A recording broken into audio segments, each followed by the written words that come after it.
Hello everyone, this is तरुण अलावत और आज हम बात करने जा रहे हैं फ्रिक्शन से रिलेटेड कुछ इंपॉर्टेंट टॉपिक्स की। चलिए स्टार्ट करते हैं। फ्रिक्शन, ठीक है। आज हम IIT JEE एडवांस और नीट से रिलेटेड कुछ इंपॉर्टेंट टॉपिक्स पढ़ेंगे, ठीक है, from the chapter friction, right. तो थोड़ा सा बेसिक पढ़ लेते हैं पहले। फ्रिक्शन आप जानते हो, एक कॉन्टैक्ट फोर्स है, यानी दो बॉडीज़ के सरफेस जब कॉन्टैक्ट में आते हैं तो फ्रिक्शन एक्शन में आता है। यानी कि अगर कोई बॉडी मूव कर रही है या मूव करना चाहती है, ठीक है, if a body is trying to move और there is intention of motion in any body, तो क्या होता है, उस मोशन को अपोज करने के लिए फ्रिक्शन अलोंग द सरफेस, जो कॉन्टैक्ट में सरफेस है उसके अलोंग लगना शुरू हो जाता है, ठीक है। हमने एक फोर्स अप्लाई करी, ठीक है, तो फ्रिक्शन लगना शुरू हो गया। अब फ्रिक्शन आपको पता है दो तरीके के आपने पढ़ रखे स्टैटिक और काइनेटिक। तो रुकी हुई बॉडी पे जो फ्रिक्शन लगता है that is called static friction, और चल रही बॉडी पे जो लगता है वो काइनेटिक फ्रिक्शन होता है, राइट। जो स्टैटिक फ्रिक्शन होता है वो ऑटो एडजस्टिंग होता है और उसके बाद फिर उसके एक लिमिटिंग वैल्यू आ जाती है, राइट। जैसे कि फॉर एग्जांपल मान लीजिए यहाँ पे फ्रिक्शन की मैक्सिमम वैल्यू है 10 न्यूटन, ठीक है, और आपने फोर्स लगाई 2 न्यूटन की, ठीक है। तो बॉडी पे आपने कितनी फोर्स लगाई, 2 न्यूटन की, और बॉडी अगर नहीं चल रही, इसका मतलब फ्रिक्शन कितना लग रहा है, जितनी आपने फोर्स लगाई 2 न्यूटन का, ठीक है। लेकिन फ्रिक्शन लग कितना सकता है, 10 न्यूटन का। तो जैसे जैसे आप फोर्स बढ़ाएंगे, 3 न्यूटन लगाएंगे तो फ्रिक्शन अपनी वैल्यू कितनी कर देगा, 3, 4, 5, 6, 7, 8, 9, 10 तक फ्रिक्शन अपनी वैल्यू को ऑटो एडजस्ट करता रहेगा और बॉडी मूव नहीं करेगी। जैसे ही आप 10 से ऊपर चलेंगे, ठीक है, तो बॉडी मूव करना शुरू हो जाएगी, क्योंकि इसमें नेट फोर्स की कुछ ना कुछ वैल्यू आ जाएगी। फॉर एग्जाम्पल अगर हमने ये फोर्स 11 न्यूटन कर दी और फ्रिक्शन मैक्सिमम कितना लगा सकता है, 10 न्यूटन, तो अब इसमें नेट फोर्स सामने की तरफ 1 न्यूटन आ गई। और जब नेट फोर्स डेवलप हो जाती है तो मास इंटू एक्सेलरेशन, यानी एक्सेलरेशन डेवलप हो जाता है बॉडी में, राइट। ओके, ठीक है। इसके बाद हमने पढ़ा था फ्रिक्शन का फॉर्मूला। फ्रिक्शन का फॉर्मूला क्या होता है, फ्रिक्शन का फॉर्मूला होता है mu N. N is what, normal reaction, normal reaction. Mu is what, coefficient of friction, coefficient of friction. Friction किस पे डिपेंड करता है, नॉर्मल रिएक्शन पे। नॉर्मल रिएक्शन क्या होता है, जो बॉडी को रिएक्शन मिलता है फ्रॉम अर्थ और किसी सरफेस पे जिस पे बॉडी रखी हुई है, उससे जो उसको रिएक्शन मिलता है उसको हम क्या बोलते हैं, नॉर्मल रिएक्शन, ठीक है। अगर एक सिंपल केस की बात करें तो ये एक m मास की बॉडी है, ठीक है, ये ग्राउंड पे रखी है, तो ये इसको ग्राउंड खींच रहा है mg फोर्स से, तो इसने ग्राउंड को दबाया कितनी फोर्स से, mg फोर्स से। तो for every action there is an equal and opposite reaction, तो ग्राउंड इसको कितनी फोर्स से दबाएगा, जितनी फोर्स से इसने ग्राउंड को दबाया। तो ग्राउंड इस पे ऊपर को क्या देता है, एक नॉर्मल रिएक्शन, राइट। इस नॉर्मल रिएक्शन की यहाँ वैल्यू कितनी होगी, mg, कितनी होगी, mg के बराबर ही होगी नॉर्मल रिएक्शन, ठीक है भाई। मास ने m मास ने कितनी फोर्स से ग्राउंड को दबाया, mg से, तो ग्राउंड कितनी फोर्स से m मास को रिएक्शन देगा, mg से। तो नॉर्मल की वैल्यू यहाँ पे क्या है, mg, ठीक है, ओके। अच्छा,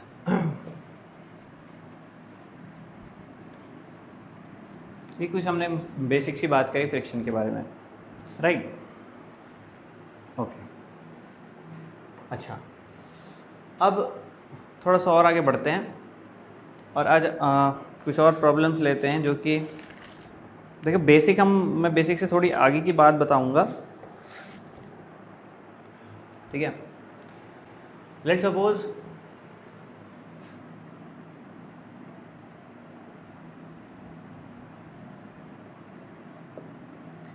टू kg एंड 4 kg, है ना, ऐसा सिस्टम है, राइट। और हमने मान लिया सरफेस का कोफिशिएंट ऑफ फ्रिक्शन है 0.5, राइट। और हमने इस पर फोर्स लगाई फॉर एग्जांपल 50 न्यूटन। कितनी फोर्स लगाई, 50 न्यूटन। तो सबसे पहले ये बात देखें कि क्या ये सिस्टम मूव करेगा। देखो पूरे सिस्टम का मास 6 kg है, उस पर कितनी फोर्स लग रही है, 50 न्यूटन। अगर हम फ्रिक्शन की बात करें तो पीछे को अपोजिंग फोर्स कितनी है, ठीक है। देखो फ्रिक्शन का फॉर्मूला क्या होता है, म्यू एन, तो म्यू आपको कितना है 0.5, और यहाँ पे मास कितना है भाई, नॉर्मल रिएक्शन, इसको कितनी मिल रही होगी, mg, इसको भी कितनी मिल रही होगी, mg, तो कुल मिला के आपको नॉर्मल रिएक्शन कितनी मिल रही होगी, 60। फ्रिक्शन है आपका 30 न्यूटन, 60 के 6 kg इंटू 10 mg है ना, ठीक है। तो friction is 30 Newton, friction is 30 Newton. तो ऑब्वियस है ये बॉडी मूव करेगी, ये सिस्टम कितने एक्सेलरेशन से सिस्टम मूव करेगा। तो आपकी F net is equal to कितना होता है, mass into acceleration. F net आपका कितना है 50 माइनस 30, मास कितना है टोटल सिस्टम का 6 kg, और एक्सेलरेशन तो ये हो गया 20/6, ये आपका क्या आ जाएगा एक्सेलरेशन। तो हमको बहुत इजीली हम क्या कर सकते हैं, एक्सेलरेशन निकाल सकते हैं, ठीक है। अब इसके बाद आपको ये भी पूछा गया है कि भाई स्ट्रिंग में टेंशन भी बता दो, स्ट्रिंग में क्या बता दो, टेंशन, राइट। तो चलो टेंशन ही बता देते हैं, फ्री बॉडी डायग्राम बना लेते हैं भाई। अगर हम इसका फ्री बॉडी डायग्राम बनाएं 4 kg का,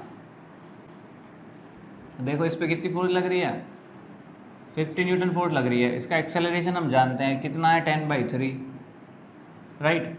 इस पर एक फोर्स पीछे लग रही है जिसको आप बोल सकते हो टेंशन, एक फोर्स और लग रही है जिसको बोल सकते हो आप फ्रिक्शन, राइट। भाई टेंशन डेवलप हो जाएगी ना यहाँ,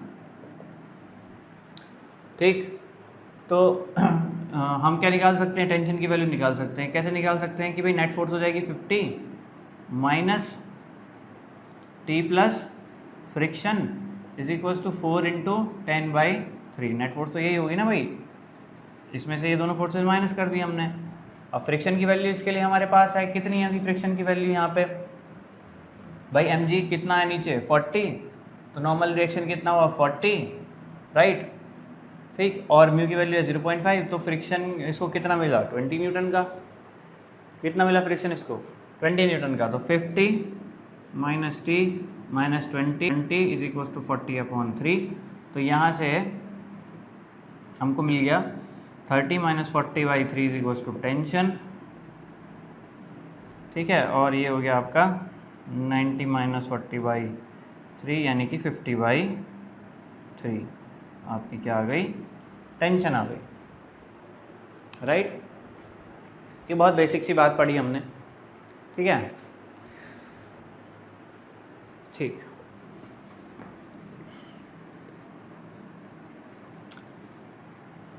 अब अगर इसी सवाल को लें हम, इसमें मैं क्या कर दूं कि भाई सिचुएशन ऐसी हो कुछ, चलो कि सेम सिस्टम है 2 kg and 5 kg, right, 2 kg and 5 kg। अभी फ्रिक्शन कोफिशिएंट ऑफ फ्रिक्शन हमने कितना ले रखा था, म्यू इक्वल टू 0.5 जो भी है, और मैंने यहाँ पे कितनी फोर्स लगाई, मैंने यहाँ पे लगाई 25 न्यूटन, ठीक है। पहले कितनी लगा रखी थी 50, अब कितनी लगाई 25 न्यूटन। अच्छा, तो अब आप ये देखो क्या ये सिस्टम मूव करेगा, तो आंसर है ये सिस्टम मूव नहीं करेगा। क्यों मूव नहीं करेगा, क्योंकि आपको पहले ही ध्यान होगा फ्रिक्शन, अभी हमने लास्ट क्वेश्चन में देखा कितना है, अपोजिंग फोर्स 30 है लगभग, ये 25 है, ये तो मूव करेगा ही नहीं। तो एक्सेलरेशन सिस्टम का क्या होना है 0। लेकिन क्या इसमें टेंशन आएगी, तो आंसर है बिल्कुल टेंशन आएगी, ठीक है, इसमें टेंशन आएगी, राइट। कितनी होगी वो टेंशन, तो देखो 5 kg जो मास है, सॉरी 4 kg जो मास है, पिछले क्वेश्चन में 4 kg लिया था, 4 kg जो मास है उस पर कितनी फोर्स लग रही है 25 न्यूटन। अच्छा, जैसे ही 25 न्यूटन इसको चलाने की कोशिश करेगी, तुरंत इस पर क्या लगेगा, फ्रिक्शन लगेगा, मोशन को अपोज करने के लिए। कितना फ्रिक्शन मैक्सिमम इस पर लग सकता है, तो आंसर है 20। Friction equals to mu N इसका कितना होगा 40, म्यू कितना 0.5, फ्रिक्शन कितना 20, तो इस पर कितनी फोर्स लगेगी 20 फ्रिक्शन देगा। तो बची हुई फोर्स कौन देगा, टेंशन। यानी यहाँ पे कितनी डेवलप हो जाएगी, टेंशन कितनी डेवलप हो जाएगी 5। भाई ये सिस्टम तो मूव करना ही नहीं ना, क्योंकि नेट फोर्स क्या है, इस पर डेवलप नहीं हो रही है, नेट फोर्स 0 है नेट फोर्स, ठीक है। तो टेंशन कितनी आ गई 5, ठीक है, टेंशन कितनी आ गई 5। अब यहाँ जाते हैं, इस पे 5 लगी, लेकिन ये मूव तो कर नहीं रहा, यानी इस पर भी अपोजिंग फोर्स लगी है। वो अपोजिंग फोर्स किसने लगाई? फ्रिक्शन ने लगाई। वो कितनी लगाई? अरे भाई जितनी से खींच रहा है उतनी तो लगाएगा फ्रिक्शन। 5 न्यूटन फ्रिक्शन ने लगा दिया, राइट। अब सवाल आपसे ये पूछा जाएगा कि दोनों बॉडीज पे कितना फ्रिक्शन लग रहा है, दोनों बॉडीज के बीच में टेंशन कितना है, ये बताना है। तो हमने बता दिया इस पर कितना फ्रिक्शन लग रहा है 20, इस पर कितना फ्रिक्शन लग रहा है 5। इस पर मैक्सिमम फ्रिक्शन कितना लग सकता है? जरा देखो 10 लग सकता है, लेकिन लग कितना रहा है 5, क्योंकि जितनी की जरूरत होती है उतना ही तो लगता है फ्रिक्शन, ठीक है, राइट। तो बेसिकली इसमें सिस्टम में टेंशन, सिस्टम चल नहीं रहा है लेकिन सिस्टम में टेंशन भी है, ठीक है, और सिस्टम में फ्रिक्शन भी लग रहा है, ठीक। तो सवाल अगर आए कि भाई दोनों बॉडीज पे कितना फ्रिक्शन लग रहा है और बीच में टेंशन कितनी है उसको बताओ, तो हमने बता दिया। क्वेश्चन को थोड़ा और कॉम्प्लिकेटेड करते हैं, चलिए थोड़ा सा और लेवल बढ़ाते हैं।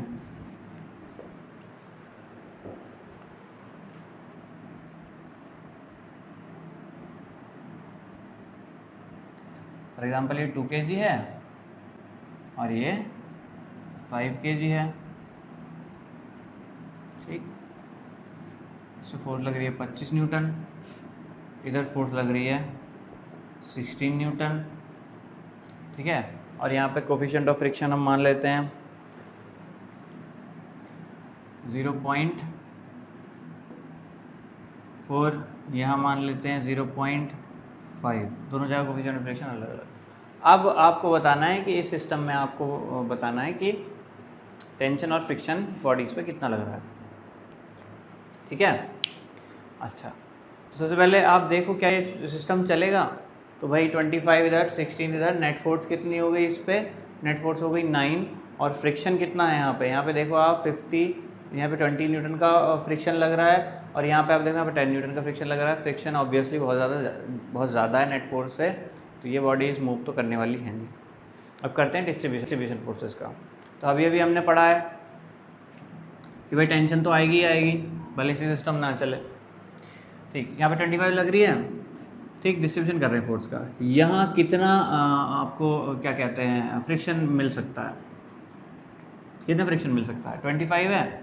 फ्रिक्शन की मैक्सिमम वैल्यू अभी आप देखो ये 50 है, ठीक है। कितना नॉर्मल रिएक्शन इसका 50, भाई mg कितनी लग रही है नीचे 50, तो नॉर्मल रिएक्शन आ जाएगा 50, फ्रिक्शन कितना आ जाएगा 15 × 0.4 यानी 20 न्यूटन। तो 20 न्यूटन ये दे सकता है पीछे। तो टेंशन कितनी आई 5, तो यहाँ भी टेंशन कितनी आई 5, कितनी आई 5।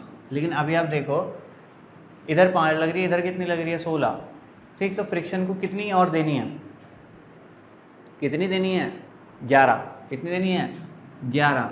लेकिन गौर से देखो ये कितना फ्रिक्शन प्रोवाइड कर सकता है, ये सिर्फ 10 का फ्रिक्शन प्रोवाइड कर सकता है। यहाँ ये सरफेस कितना फ्रिक्शन दे सकता है 10 न्यूटन का 11 तो ये दे ही नहीं सकता, और अगर ये 11 दे नहीं सकता तो इस पर नेट फोर्स डेवलप हो जाएगी, इधर की साथ हो जाएगी, तो इसको मूव करना चाहिए, जो कि हो नहीं रहा, भाई फ्रिक्शन मैक्सिमम कितना दे सकता है 10, तो इधर तो हुई 50, इधर हुई 16, तो इस पर तो नेट फोर्स ज़्यादा है, इधर डेवलप होगी इस पर तो नेट फोर्स, ठीक है। तो ये तो मूव करना चाहिए, लेकिन अभी हम स्टार्टिंग में देख चुके हैं कि ये सिस्टम मूव नहीं करेगा, ठीक है। तो इसको मूव करना चाहिए। तो यानी हमने क्या करा है, हमने डिस्ट्रीब्यूशन गलत किया है। हमने क्या किया है, डिस्ट्रीब्यूशन ऑफ फोर्सेस, हमने फ्रिक्शन का टेंशन का गलत किया है। जब भी ऐसी सिचुएशन आ जाती है तो हम क्या करते हैं, अभी हमने डिस्ट्रीब्यूशन इधर से करा था, अब की बार हम डिस्ट्रीब्यूशन फोर्सेस का इधर से स्टार्ट करेंगे, राइट। चलिए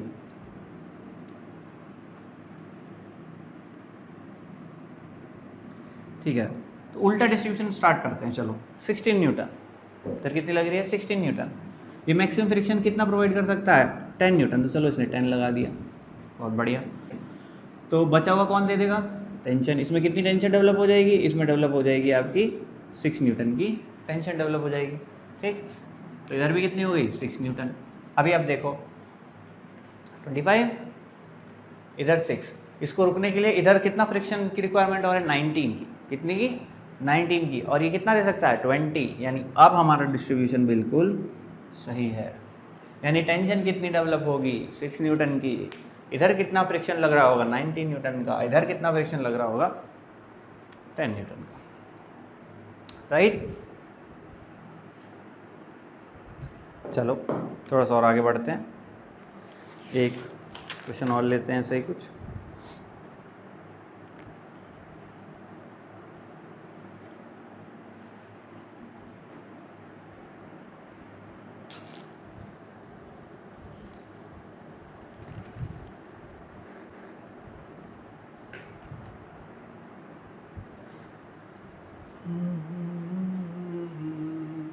एक सवाल और करते हैं सही।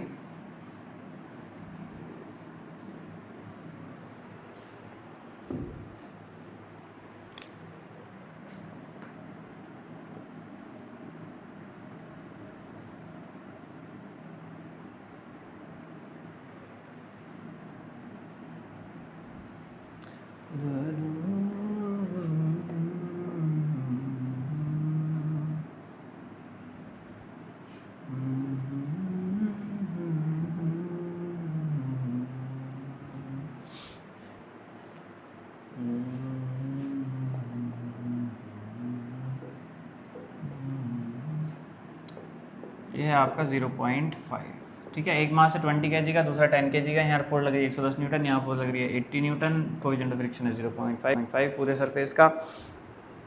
तो आपको क्या बताना है? आपको बताना है जी फ्रिक्शन और टेंशन। सबसे पहले देखो सिस्टम मूव करेगा कि नहीं। नेट फोर्स देखो सिस्टम पे कितनी लग रही है, इधर 80 इधर 110, तो नेट फोर्स होगी कुल मिला के 30 इधर की तरफ, ठीक है। अच्छा, फ्रिक्शन की बात करें अगर तो कितना है टोटल मास 30, यानी mg हो गया आपका 300 और 300 का 0.5 हो गया 150 न्यूटन। इम्पॉसिबल है, सिस्टम मूव नहीं कर सकता, राइट। डिस्ट्रीब्यूशन ऑफ फोर्स से स्टार्ट करते हैं, जहाँ से आपको मन करे वहाँ से स्टार्ट कर लो। अगर गलत आता है तो हमको क्या करना है, दूसरी तरफ से डिस्ट्रीब्यूशन करना है, ठीक है। ओके, ठीक है, यहाँ से कर लेते हैं। चलो 80 न्यूटन लग रही है, 80 न्यूटन, राइट। फ्रिक्शन कितना प्रोवाइड कर सकती है ये, 100 इंटू 0.5 यानी कि 50। चलो जी 50 न्यूटन का फ्रिक्शन दे दिया। तो टेंशन कितनी डेवलप हो गई, टेंशन डेवलप हो गई 30 न्यूटन की। इधर भी कितनी डेवलप हो गई, 30 न्यूटन की, राइट। अच्छा, इस पे कितनी लग रही है, 110। टेंशन ने कितना दे दिया, 30। तो अभी अपन को कितना फ्रिक्शन चाहिए, 80 न्यूटन का चाहिए, 80 न्यूटन का। ये कितना फ्रिक्शन प्रोवाइड कर सकता है भाई, ये कितना फ्रिक्शन प्रोवाइड कर सकता है, 20 इंटू 10 200, 200 100 न्यूटन। हमको कितना चाहिए, 80 न्यूटन। हो गया डिस्ट्रीब्यूशन, कोई दिक्कत नहीं, ठीक है। बिल्कुल, टेंशन कितनी आएगी, 30। इधर फ्रिक्शन कितना लगेगा, 80 न्यूटन का। इधर कितना फ्रिक्शन लगेगा, 50 न्यूटन का।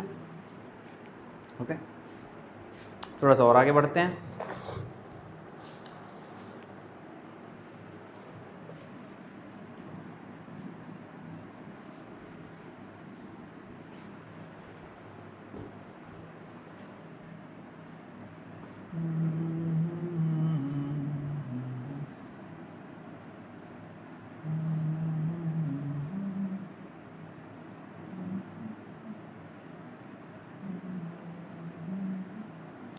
फाइव kg के दो मास है, मान लो फॉर एग्जांपल ये है 30 डिग्री, ये है 60 डिग्री, राइट। और कोएफिशिएंट ऑफ फ्रिक्शन है यहाँ पे भी 0.5, ठीक, ओके। अच्छा तो सबसे पहले देख लेते हैं ये सिस्टम मूव करेगा या नहीं करेगा।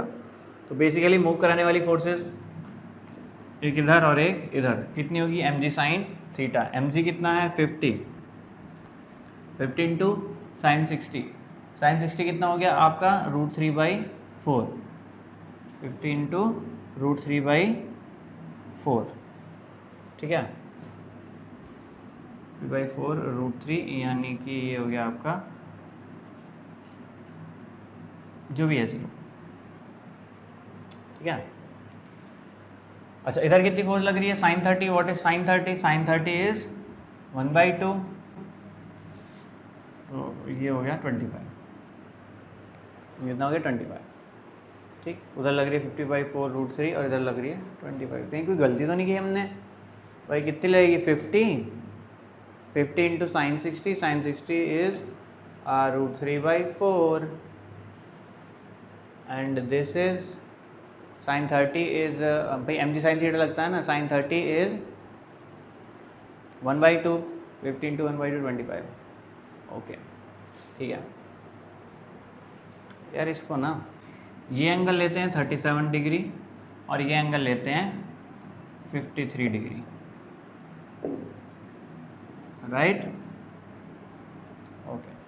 अच्छा, अभी आपको पता है टेबल आप साइन की जानते हैं कि भाई साइन की टेबल की बात करें अगर तो 0 30 के बाद आता है 45, उसके बाद आपने पढ़ा है 60 और उसके बाद आपने पढ़ा है 90, है ना, साइन के लिए भी कॉस के लिए भी।